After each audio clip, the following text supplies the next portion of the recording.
Shalom, shalom, bienvenue au Seigneur. Shalom, shalom, beloved in the Lord. Nous sommes dans la 5e partie de notre thème. This is the fifth part of our topic. Le thème intitulé La résurrection du dernier jour. Our topic entitled The Resurrection of the Last Day. Maintenant, nous voulons aborder les trois phases ou les trois vagues de la résurrection. Now we would like to speak about the three steps of the resurrection.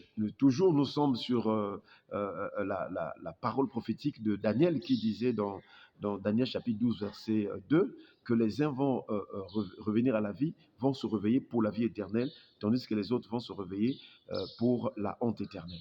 We're still in the book of Daniel where it's said, others will be raised up for eternal life and others will be raised up for eternal shame.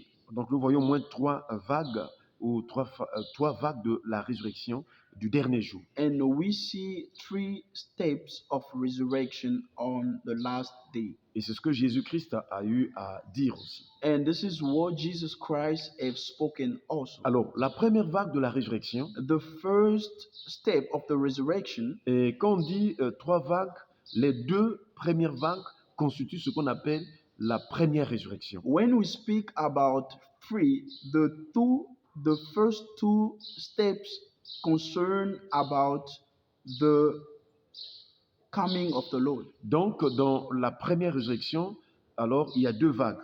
In the first resurrection, there is two steps. Ça, c'est pour ceux-là, pour ceux des saints, pour ceux-là qui vont aller au ciel, pour ceux-là qui vont régner avec le Seigneur Jésus-Christ. This is for the saints that will reign with the Lord Jesus Christ. La première vague va se dérouler lors de l'avènement du Seigneur. The first resurrection will happen when the Lord will come. Et l'événement auquel ils sont destinés, c'est l'enlèvement. And the event that will occur is the rapture. Et nous voyons donc dans 1 Thessaloniciens chapitre 4, And we see in the book of 1 Thessalonians chapter 4, le verset 17 déjà. 1 Thessalonians verse 4, chapter 4 verse 17. Il est écrit, It's written, car le Seigneur lui-même a un signal donné à la voix d'un archange et au son de la trompette de Dieu descendra du ciel et les morts en Christ ressusciteront premièrement. Ensuite, nous les vivants qui serons restés, nous serons tous ensemble enlevés avec eux sur des nuées à la rencontre du Seigneur dans les airs. Et ainsi, nous serons toujours avec le Seigneur. Gloire à Jésus. Glory to God. Then we which are alive and remain shall be caught up together with them in the clouds to meet the Lord in the air, and so shall we ever be with the Lord.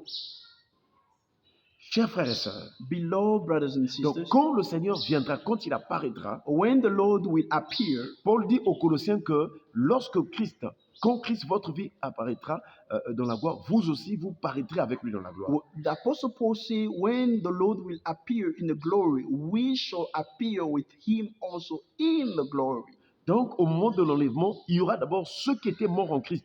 Les croyants qui étaient morts, ils vont ressusciter. During the rapture, first, the Christian that was passed on already will be resurrected. Voilà first. donc la première phase ou la première vague de ceux qui vont ressusciter, mais pour le ciel. This is the first phase of the resurrection. Voilà pourquoi ils sont heureux. That's why they are happy. Parce qu'ils vont aller au ciel, là où il y a la paix, il y a la joie. Ils vont être avec le Seigneur. Et Paul dit ici, et ainsi nous serons toujours avec le Seigneur. For they're going to be with the Lord in the hay, and they are happy, as Apostle Paul actually said it. Voilà pourquoi nous nous exhortons tous les jours. Nous devons nous sanctifier, nous devons nous préparer, parce que personne ne connaît ni le jour ni l'heure.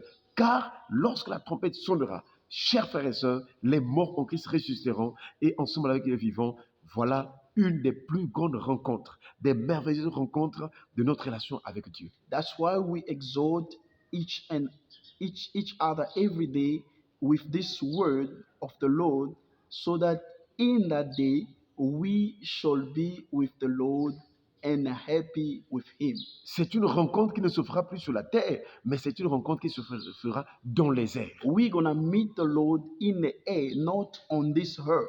Que Dieu nous aide à participer à cet événement glorieux et magnifique, chers frères et sœurs. May the Lord help us to partake to this event, to this phase of the resurrection Que Dieu with vous the Lord. bénisse. May the Lord bless you. Amen. Amen.